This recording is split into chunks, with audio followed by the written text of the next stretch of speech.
fullentertainmentmedia.com. I'm Ken, and I would like to talk to you about the fact that Impact Wrestling next year will be on the Pursuit channel. Now, for those of you who've never heard of the Pursuit channel, it's actually a pretty big channel, and a lot of people, the first thing people who don't like Impact Wrestling are going to say is that the reach isn't very big. I want to tell you the reach is actually very, very big. But I want to talk about the fact that a lot of people get hung up on the reach of a channel. Pop actually had amazing reach. It was the former TV Guide channel. Almost everyone had Pop. Pop was part of the CBS family. Pop was absolutely huge, and people talked about the reach. Reach is not usually your importance, because if you don't have the reach, you're going to get the reach if you put on good programming. Your problem mostly is that you're going to come into are people actually watching the channel. Now, I particularly like watching hunting shows and bow and arrows when people are out hunting. Some boring shots, particularly most people think this kind of stuff is boring. That's what the Pursuit Network is. And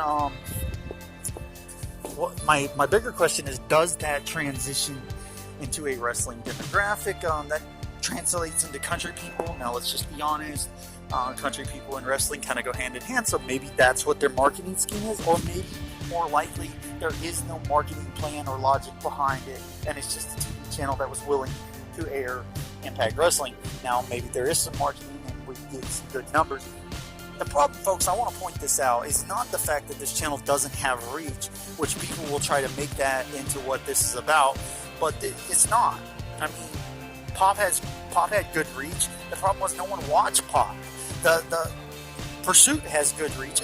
I don't know how many people actually watch the Pursuit Network. I do know it is the #1 outdoors network, which is big because the people who actually outdoor networks have good ad revenue.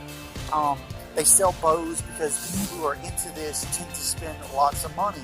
They spend money on bows, they spend money on guns. Guns are expensive, bows are expensive.